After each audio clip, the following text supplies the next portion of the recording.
Sometimes a good thing can only get better, and I think that's going to be the case with my favorite tabletop role-playing game, Veil of the Void, with the recently announced and recently launched expansion Yggdrasil. So there's going to be a lot that is coming to this expansion, and when I say a lot, I'm not kidding. The preview copy that was provided to me by the game's developer is about 96 pages, and that's only a fraction of what's going to be in the total book, but there is a lot to go over, and I wanted to just kind of give you an overview of what is in this expansion and what's going to be added into this already great sci-fantasy role-playing game, and you really should be checking it out yourself. So let's go ahead and dive right into the big things that are kind of player-facing that you can really look forward to, and that's, as always, going to be the species and classes that are being added into this game. So first up, you have the Ephemerate. The Ephemerate are a large insectoid-like species that can add a bit of chaos to a party dynamic. They are a semi-hive mind. They are one of the probably more, I would say, evil factions just based on their overall nature. And they have this drive to consume realm roots that, it has the, Yggdrasil tree that it, kind of connects all of the different realms of existence, because this is really going with a lot of like Norse flavoring for this, sci-fantasy adventure. I think that just based on some of the traits they get, they have like an acidic bile that they can, spit up. They are going to be very good on starships, just because they're known for being pirates in the universe. So I think that if you are wanting something that's going to be not quite so good, I think this is going to be a great addition for you as a player. We have the Ettins. The Ettins are basically, kind of one of the first large species that we're really getting. The Ettins come from the void itself, which is kind of that empty space between the realms. Something that I think is kind of cool about them is that they are kind of a warlike people. I will say that they have a lot of bonuses when it comes to combat, and uniquely something that they can do is they could potentially use an ally or an enemy as an improvised weapon. So far, that's the only species that I've been able to see that's able to do that, and I think it's going to make them very interesting, especially when, if you want to do like a human cannonball, now you're going to be able to actually do that with the rules as written. And a counterpart of the Ettins, you have the Godlings. The Godlings are going to have some very interesting lore implications, and I know that there is supposed to be a pre-written adventure that might be coming out with this expansion book, and the Godlings are kind of the reason why this adventure is going to be taking place in at all. They love to fight. It's kind of their whole thing. It's not really their fault. They were created at a time of war and a moment of desperation, and here they are still causing problems thousands of years later.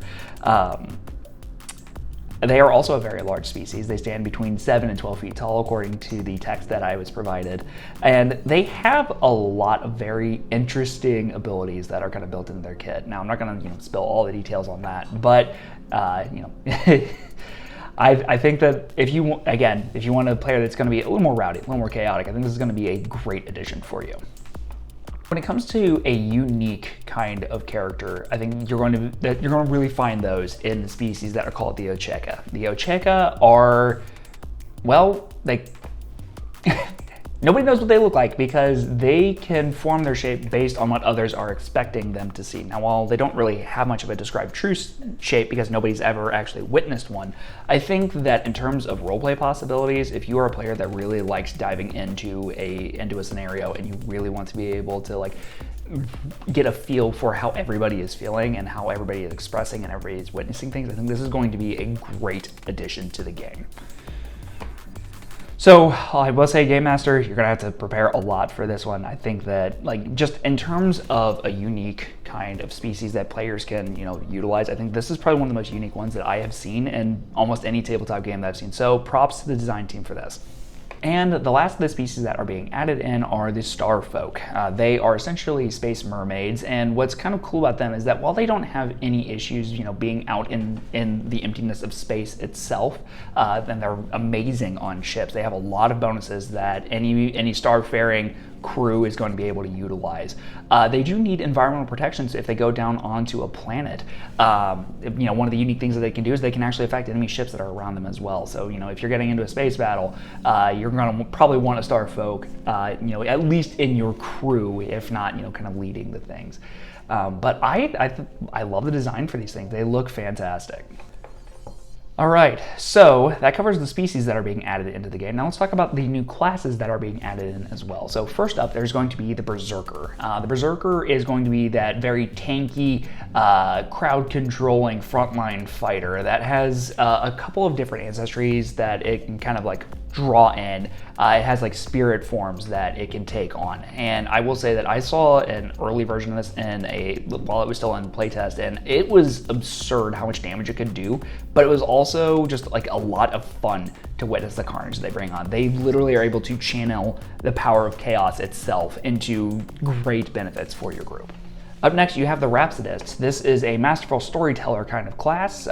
While we haven't had a traditional bard in Veil of the Void, this is going to be filling that niche. Now, what's kind of cool about them, though, is that they can use their love of storytelling and their prowess in being able to recite tales to both bolster your allies and be a huge detriment to your enemies. I mean, I think even one of the things that you can do is that you can actually put people to sleep just by talking to them. It's pretty incredible.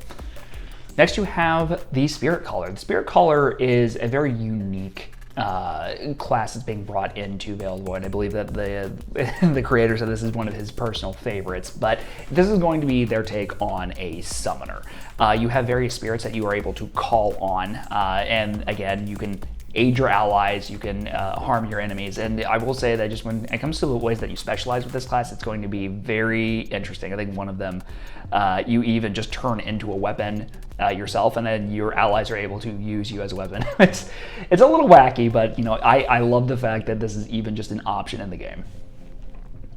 Next, you have the Valkyrie. The Valkyrie is a kind of martial caster that its whole focus is gaining thralls. So when you defeat an enemy in combat, you are able to then send them kind of into a little demi-plane and be a thrall for you, and then you can call upon them when you need.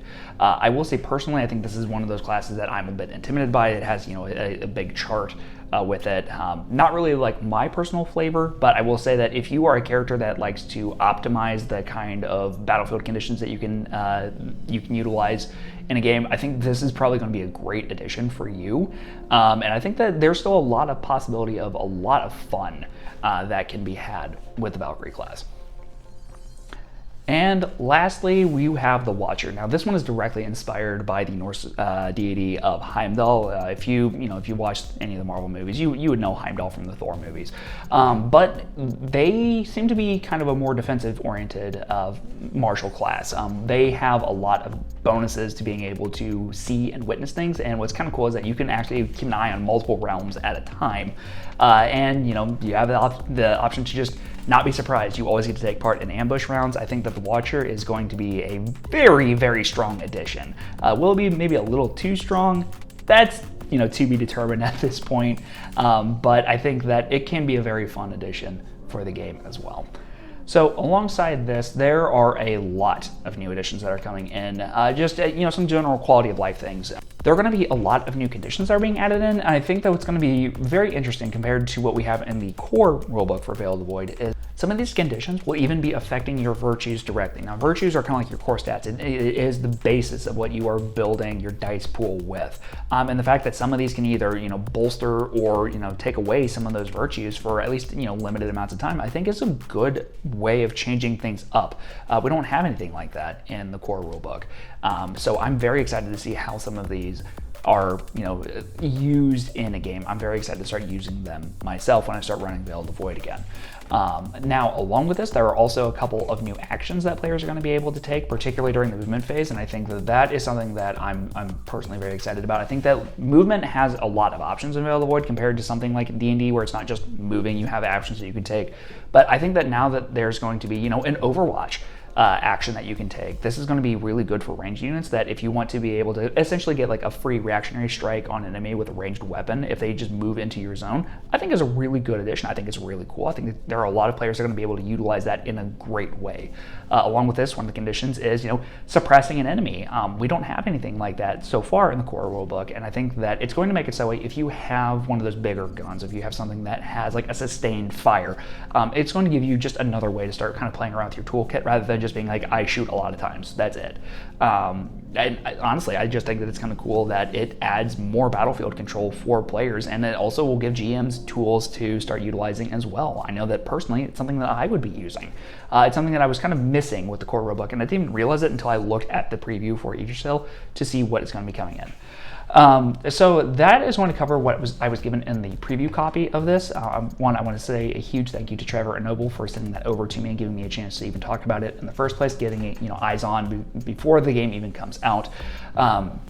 But I do know there are some other things that are coming along as well. They've talked about the fact that they want to have this pre-written adventure that's in there. There's going to be a lot of new creatures that GMs can utilize in their campaigns.